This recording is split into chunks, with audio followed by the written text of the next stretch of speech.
Okay, everybody, so first I want to say congratulations to every single cast and crew member in here. Everybody did such a phenomenal job. So let's give a big round of applause to everybody, the cameraman, the sound people, the movie, the cast. Everybody did a fabulous job. Congratulations. We thought it would be nice if you had the opportunity to ask some of the main cast some questions. So I'm going to start by just introducing everybody and asking them each a question, and then we're going to let it go to the audience, okay? First, I want to say it's an honor to have been part of this cast and to have had the privilege to work with everybody here. The crazy thing about acting is we could all be in the same movie and just meet for the first time today. So I know some of you I met today because we're just not always on the set at the same time, which is kind of wild, but it's my once a week for life family. So I'm honored to be here, honored to be a part of it, and congratulations to everybody. Tonight we're going to start with George Zubalos, our director, writer, main character, who loves to hear people talk about him as he's coaxing me along. I'm sorry. And I'm going to start by saying, we have two really big questions for you tonight, and I'm going to give them both to you at one time. One is, how did you manage playing so many different roles, going from narrator to main character to writer to producer to director? You had to wear many hats. So we'll start with that question and know that the second question is, I'm going to say this, I think the cast in this film was fabulous. You're talking all your backgrounds, all your main cast, everybody did a phenomenal, professional, outstanding job. So I think we would all love to hear about how you did your casting. Which one do you want to answer first? What it was like to play so many roles. Necessity is the mother of all invention. You need it done, had to be done. Narrating was helped. George Giacomo said, this thing should be narrated because all the people are going to be confused if you don't give them a little bit of your conscience. Willie Galetas helped me put together the script for that, and then he was able to cut not only the film beautifully, but also decide what to say, what not to say, what was too much to say, because I'm a very verbose individual. And the casting was basically done. I had voices in my head when it came to writing it, and when we needed cast members, I turned to Arthur Hugh, who knew Jimmy Schertz. Arthur knew John Fiore. Fiore got me Armengaro. Armengaro got me Robert Fenaro. Paul Borghese got me Tony Darrow. I think Fenaro got me Lou Martini. I reached out to John Capellos because I've always been a fan of his directly. I found you on Facebook. Yeah, and basically that's how everything was done. It's only by the providence of God that this thing came together, good, bad, or indifferent, because there's no way I could have done this by myself. It says it takes a village, but it took a very close family to get this film finished. As imperfect as it is, our filming has gotten better, our technology has gotten better. We got a real editor, we got better cinematographers and better technology, and we had a great colorist who's also a cinematographer. I mean, it's just, as we evolved as individuals, we also evolved with our technology and with what we shouldn't do. We learned that we needed pre-production meetings more because we didn't have that many of them, and it's very difficult to run and gun into oblivion, and that's not going to happen again. So I hope I answered your question. Thank you. The next question is for you, Armin. You have worked with many directors. You've worked with Martin Scorsese. You've worked on films that many people know here in the audience. You had The Departed. You worked on, oh my God, my mind just went blank. Hang on, I'm so sorry. Nope. I apologize, Armin. I had the whole list down. Yes, you had Coda. Oh my goodness. I'm sorry, you worked in The Departed, The Wolf of Wall Street, Vinyl. You were also in Coda, Dexter, Gotham, The Sopranos, and many more. What made you choose to work with a new director on an independent film? Can you tell us how you came about accepting the role that you play here in this film, and what it was like to work with George? Well, I got a call from John Fiore. As George had said, John got a hold of me on his. Oh, I'm sorry. Guys in the back hear me? Yeah. All right. Okay, I know. You got to pay for the microphone, so they do use some of it. But, you know. So, John Fiore got a hold of me on behalf of George, and because George had expressed an interest in working on this, so I called up George and I asked if I could see any of his previous work. And after seeing a couple of shorts and a few other things, I knew that, okay, this is someone who knows what he's doing. So that's the first hurdle. This is someone who knows what he's doing. I didn't know who he was, and that wasn't necessary. So then he told me the kind of role that he wanted filled and what it involved. And because it was an Italian mobster, the first thing out of my mouth, and this was the next hurdle, I said, well, I'm not chomping on a cigar, screaming about gabagool, ziti, and I'm not doing what about it and forever, whatever. You know what I'm talking about. I said a few things over the phone I don't want to repeat here. But I said, I'm not doing that. He said, fine. You know, I said, I understand. And he told me about the painting. And at that time, a car company was running a commercial with this opera, this German opera that was singing what you heard. And I'm very fond of 2001: Space Odyssey, and I suggested I'd like to do some opera while I'm doing that. And I shared that idea with George, and he was flexible, and this is what you look for. I said, well, this would be interesting because this is a guy who somehow believes in altruism and wants to portray himself like that to people, and that's interesting, and that can be funny when someone wants to move out of their lane and pretend to be something that they're not, and be as dedicated to it as possible, because he either wants people to think he is crazy, or he wants to make sure that the FBI thinks he's crazy. So I thought this could be fun. And when I shared an idea with George, he was flexible. He liked the idea. Let's try it. We'll try it. And in the final, the decision was it is a business, so we spoke about terms. And one thing I appreciated was that he was very transparent, as honest as could be with contracts, and that's how I made that decision. I'm glad I did, because and he was telling me other people that were involved in it. I said, really? That's who's in this? I said, and it's good to work with people that you have admired for years, decades, and finally have a chance to work with them. And I, in turn, did the same thing in getting a hold of Robert Finaro, and that all came together. And I think the most important thing is you don't have to have a name and be reputable. All you have to do is do the work. That's all you have to do is do the work. And it's one of the best things about independent filmmaking is that it causes people to work very hard. It gives people that don't have a lot of experience or may not have had that fortunate break to be in the same room, the same scene, interacting with actors that have a lot of experience. It gives people with a little bit less experience a chance to try something, a chance to work. And So everyone's getting that opportunity.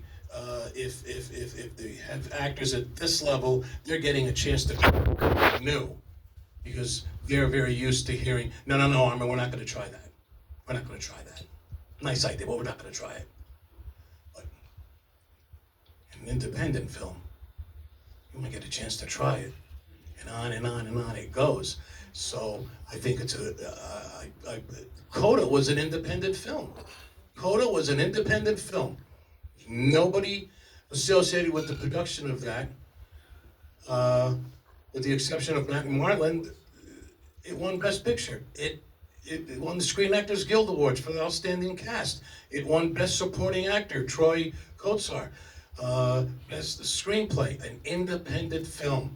Highest, most vicious bidding war at the Sundance Film Festival, with Apple winning over Netflix and Amazon for $25 million. An independent film, low budget. So it can happen, and that's why I said yes. And that's why I would say yes again. So I had a lot of fun.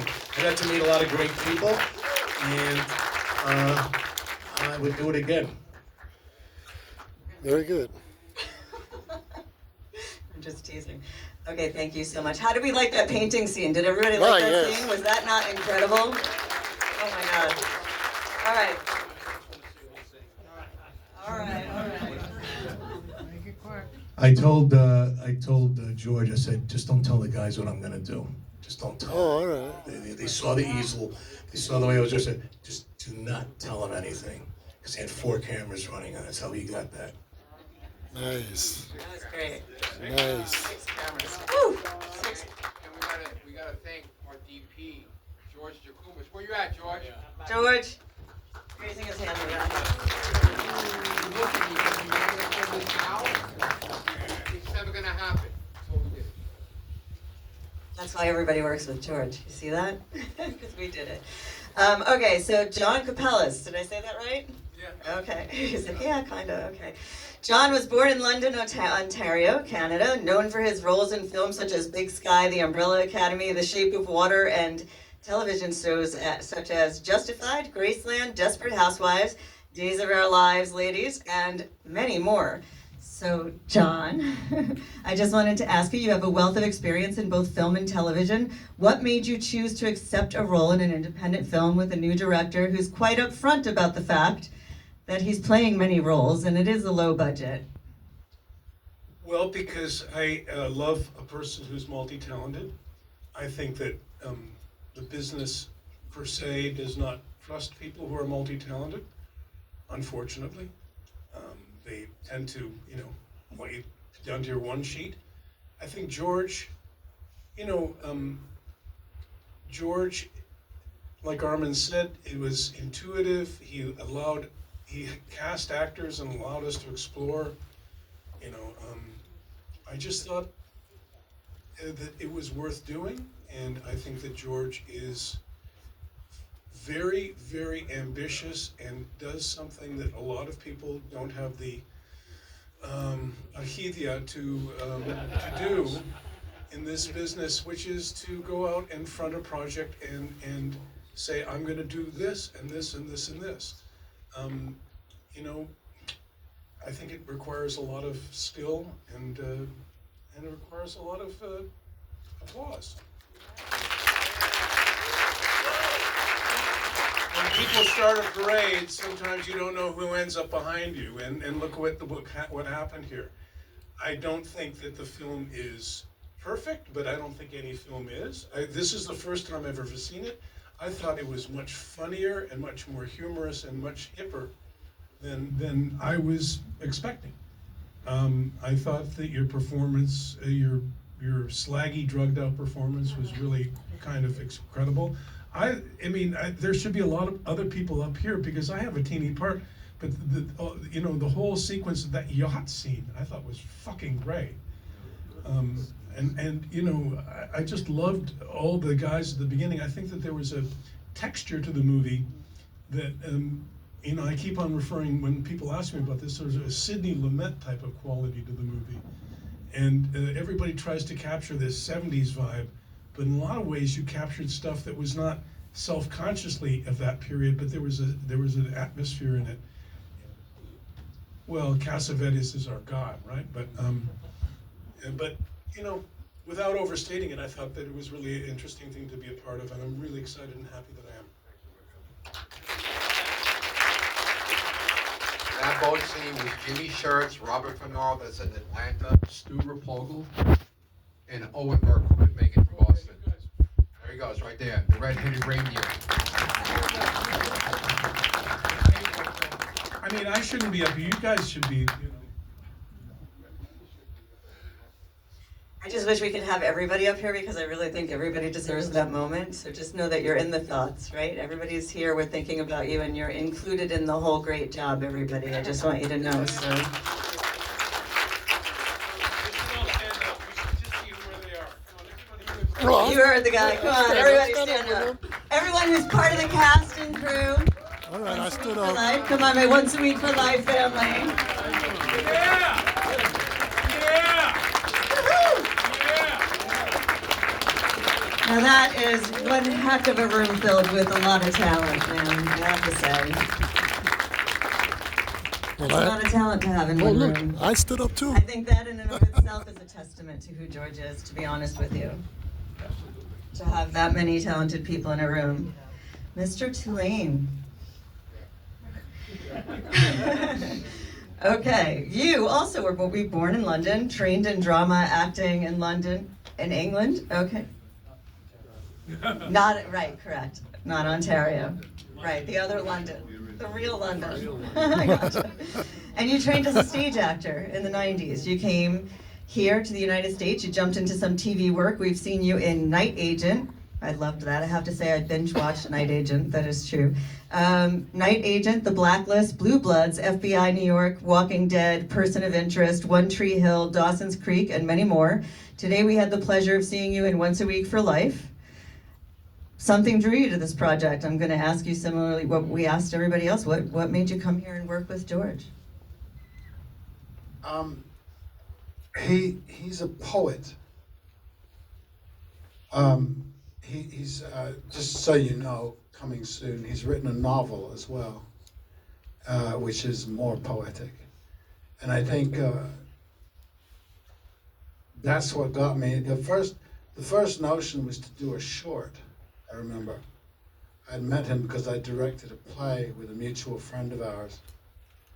And I think, I just don't remember driving in exactly how it went down, but you seemed to call me up and say, do you want to do this short? And I said, sure, I'll do a short. Do you want to eat is what I told you. Yeah, probably that too.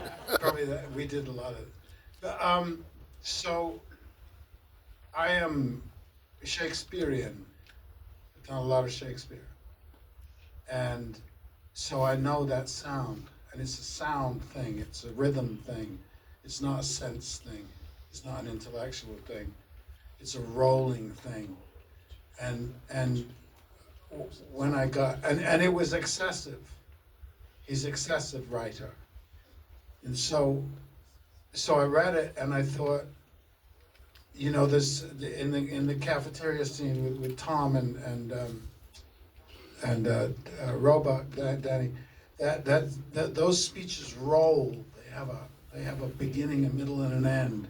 And most film and television, where I've done a lot of television, it's 5 words, period.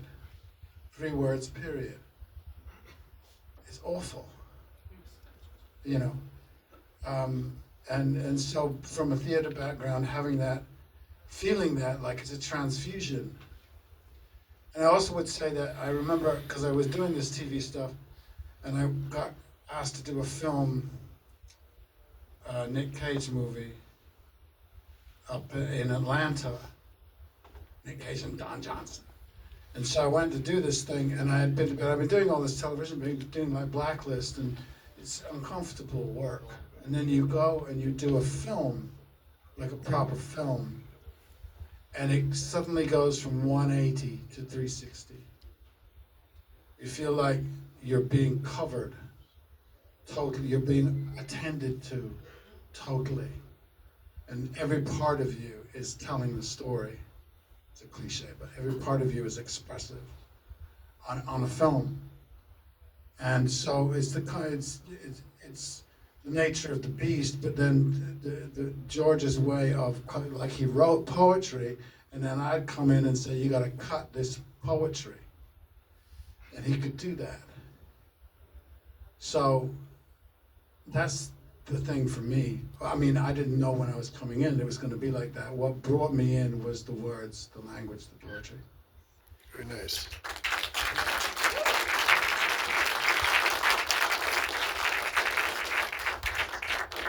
George has a phenomenal way of storytelling. So if you've had the privilege of reading his stories, I know a lot of us that were on the cast, like he said, he did not give us the whole entire script. For a lot of us, we only saw pieces. But if you've seen one of his scripts or one of his stories in whole, he's a phenomenal storyteller. That's what he does.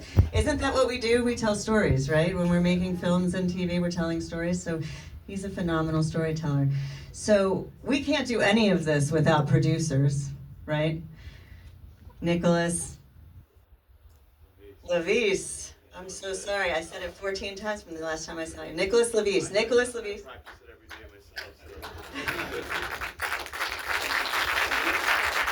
Nicholas Levis is a producer of Once a Week for Life, and he has produced many films throughout the years, well over 30 titles under his belt. What made you decide to invest in this one? First off, I'm gonna echo what everyone's been saying here, that I'm humbled to be sitting up here when there's hundreds of individuals that should be sitting in this chair, thanks to George and his understanding of storytelling. But what ultimately drives me, aside from knowing George for a very long time, and very much being more of a consultant for a long time for George on this project, being a soundboard and someone that sometimes he'd whisper in my ear or yell in my ear or just trust me enough to, give that advice. But he doesn't need it, as everyone here knows. He has a vision and he has the power of uniting. And one of the things that I'm continue to see is this feeling of family with George, this feeling of really listening to the PA, to the actor, to the neighbor, to his wife, of course, who, made all this possible in so many ways, in standing for him.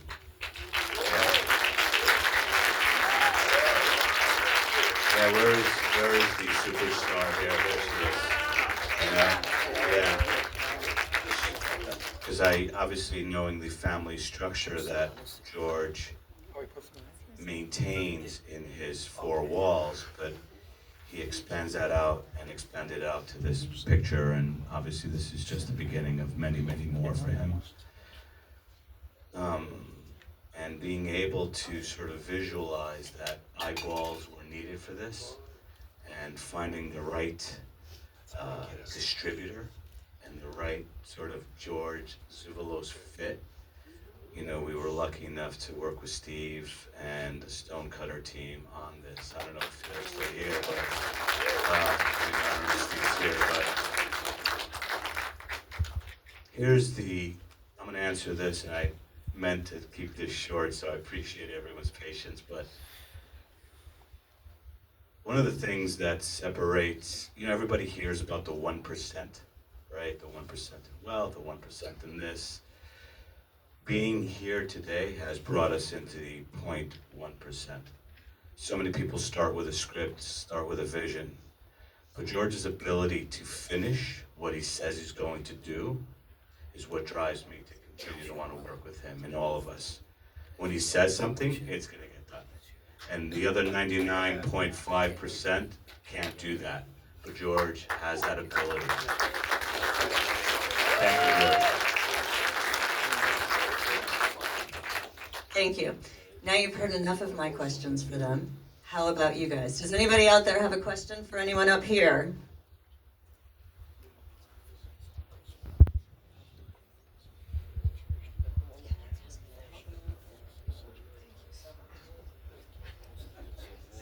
I'm not that. I gotcha. Okay.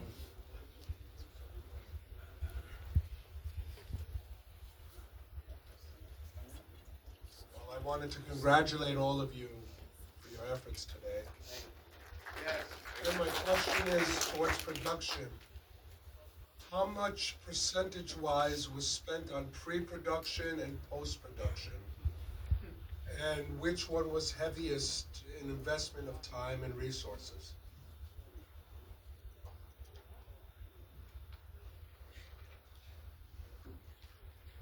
Pre-production was run and gun. Everything was spent on actors and pizza, gyros, a lot of Greek food, and the most expensive part of a film is sometimes in post-production, and thankfully we have Bill Galatis. Bill, stand up. The editor. Oh, there you go. Good, bro. Pedro, stand up. He did our color.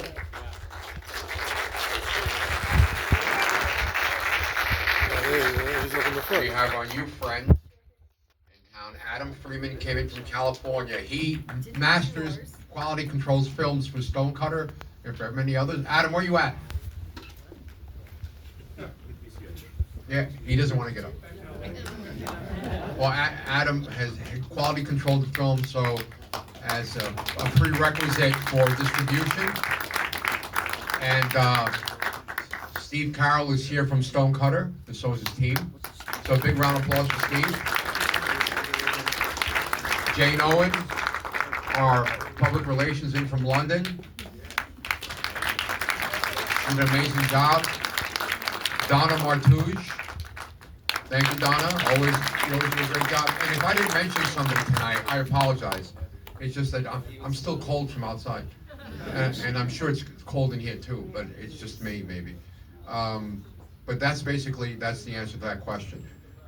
Day-to-day operations, there's a lot of filming, 5 camera crews, 5 different camera teams, and the actors, they were asked to come to the plate, and they knocked it out of the park.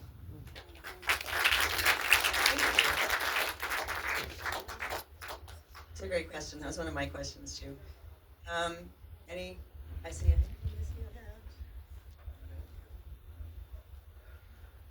Congratulations, George. This is a phenomenal edit. I loved what I saw here. So what I wanted to ask, and obviously everybody was great in this. So congratulations to everybody up there. Tell everybody who you are. Me, oh, hello. My name is Manoli Ioannidis. I'm in the sequel to be continued. You're also an Apple's pluribus, aren't you? I saw your face there for a long time. Yeah, thank you, George. I appreciate the free marketing. But no, what I wanted to ask you, is what inspired your poetry to write this film? Films. I don't need inspiration to speak, but I do need inspiration to write. And that usually happens in the late nights where my wife says, come upstairs, it's 3 in the morning, come to bed. But that's when the thoughts come out. It's, the dog's not barking and things like that. But I had these coffee cans, and in the coffee cans, I had little notes. And during COVID, I wrote this. And the piece of paper said on it, Eve, in black ink. And I remember writing that sitting in an ambulance.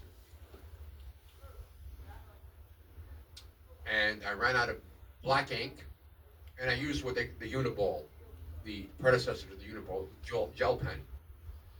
And I reached into my pack, and I only had a red pen.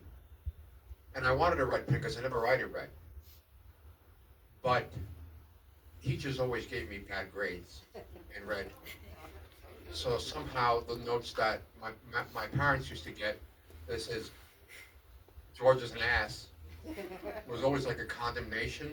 So buying that red pen was always like me taking control. And the other part of it was Adam. And I wrote 3 sentences.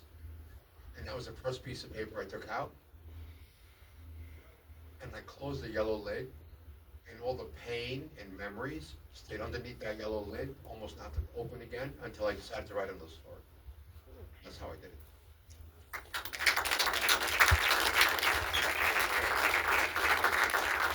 Okay, we have time for 2 more quick questions. Do we have another question out there? I see a hand. I knew I should have worn sneakers today. Oh man, look all the way back. Oh, I thought it was all the way in the back. When can we expect it to be continued to be? When can we expect it to be released?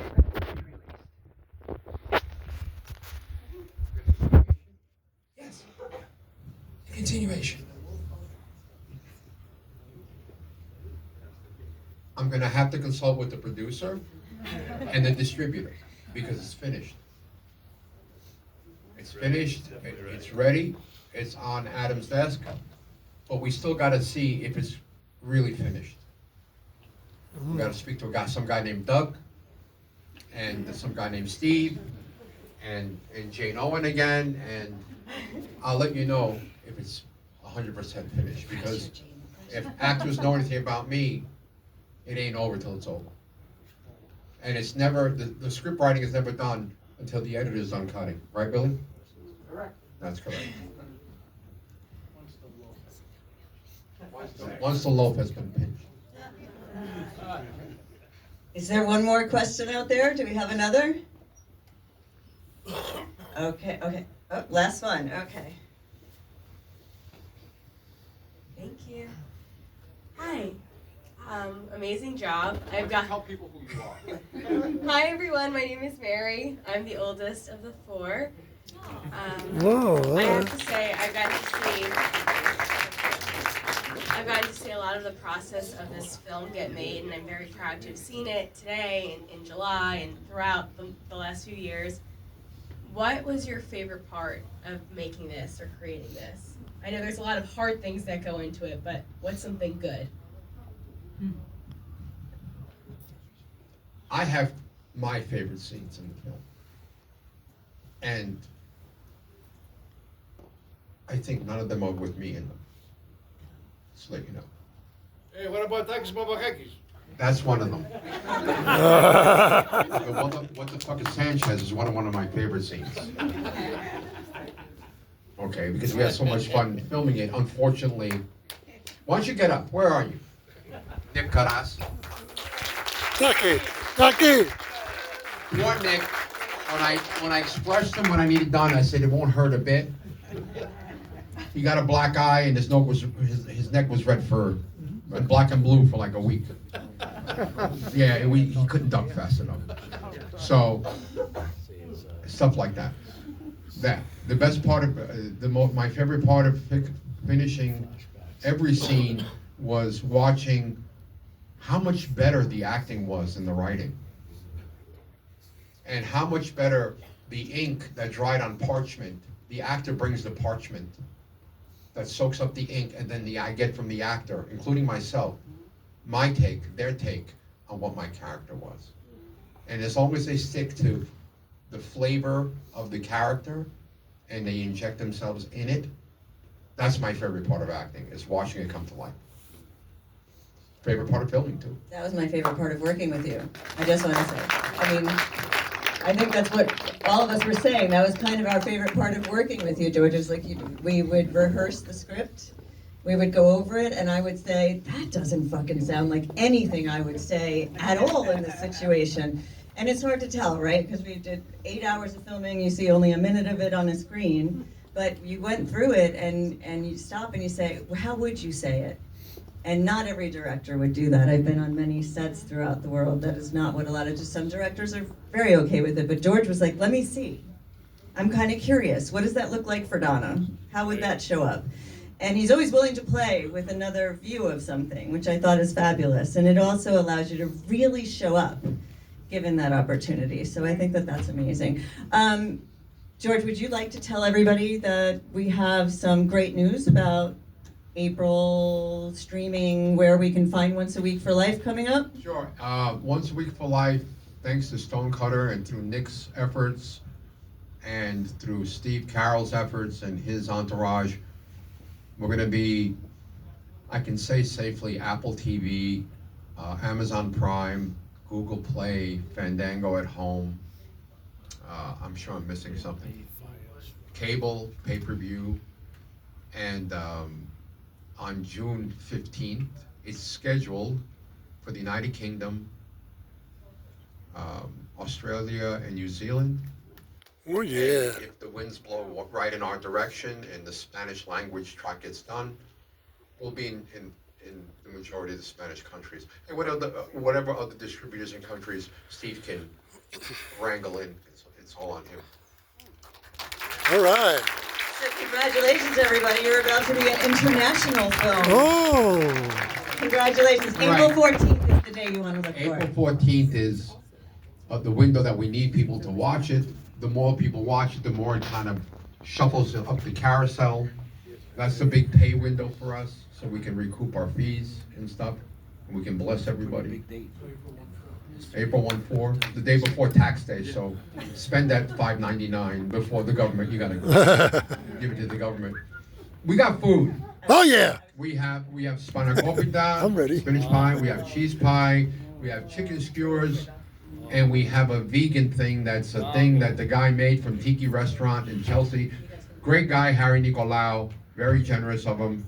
And we also got wine up here, so we're gonna start opening wine.